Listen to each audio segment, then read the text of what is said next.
After avoiding sugar for over 2 years now, today I am making a guilt-free birthday cake that is as sweet as it is calorie-free. What I mean is that I am crocheting my birthday cake.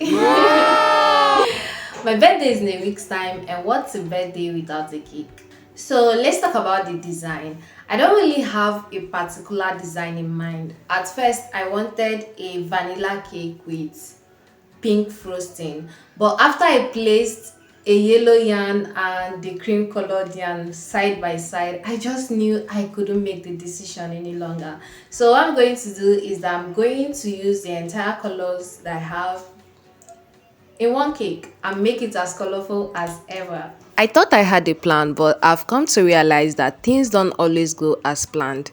Anyway, let me not get ahead of myself. As much as I want the cake to be beautiful, I also want it to be useful. So that's why I'm using this container for the cake. I want to use it to store my bracelets and other miniature things that I can store in it.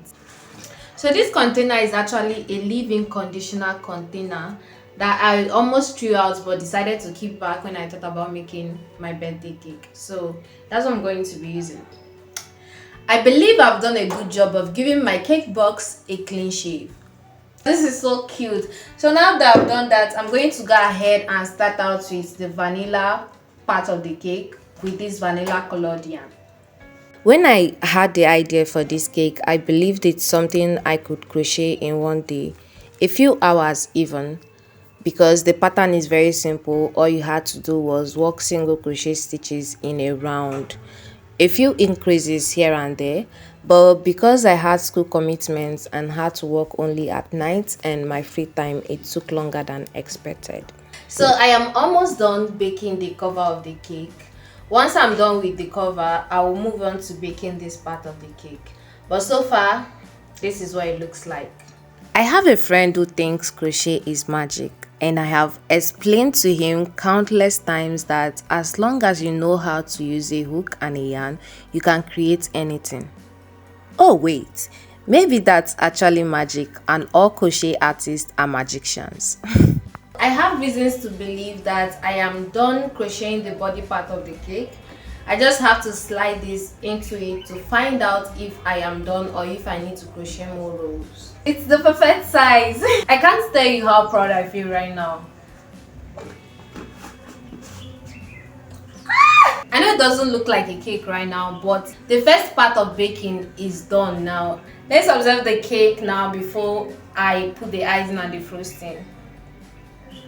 Because of my uncertainty about which color I wanted to use for my frosting, I decided to place the two colors I had in mind on the vanilla cake to see which one of them works best. And I love how very demure the mustard yellow looks on the vanilla cake. But what I like even more is the contrast that the pink brings to the table. I think I've made my decision. I'm going to go with the pink, even though I like how the yellow looks on it. The cake was finally coming together with the frosting. You can imagine my excitement.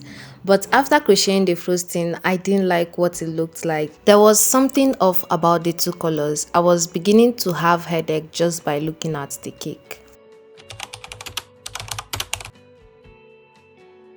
Okay guys, so I had to frog the cake last night. The thing is that my birthday is tomorrow and I am taking apart the frosting I did for this cake. There's just something off about the pink and the white, so I'm going to go with the yellow as I initially planned. Just to make sure that I wasn't making a mistake, I decided to add the yellow first before taking apart the rest of the pink frosting. I had to frog the cake because I didn't like the pink color with the cream color, and I didn't know how to design it. I tried using yellow, I tried using red, and it just wasn't working out. And I very much like this one. It is very demure, very alluring. When I still had the pink frosting on the cake, I had two toppings in mind I wanted to use to decorate the cake. One of them is a pink plushie and the other one is a strawberry. But everything I made seemed to resemble Spider-Man and I didn't know why. This is giving tomato vibes. Why is it that everything I've made since last night is giving me Spider-Man vibes? Look at this. I'm trying to create a strawberry and it looks like Spider-Man. Wait, okay. So this was a very cute plushie I was trying to create last night. And the eyes are giving me Spider-Man vibes. Whew. I don't even watch Spider-Man. After the whole Spider-Man shenanigans, I decided to ditch the plushie and the strawberry and go for a different design. I did a lot of thinking and decided that I would add 3 cream frosting on top of the cake and add red cherries on each of the frosting. I had fun making the cherries and the cream frosting, but this was done at the expense of my birthday. I spent the most part of my day crocheting the cake and making the toppings, but everything all worked out together and I was really excited. In the end, I finished the cake around 4 p.m. and I was happy about the outcome. Oh my god, just look at this. I am done adding the cherries on top. I'm thinking of making a design on the body, but I don't know what it's going to be yet. So I'm just going to think about it now and quickly do it. And the cake will be ready. Bro.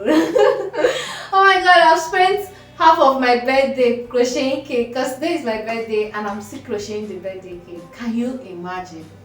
And then Nepa just took lights.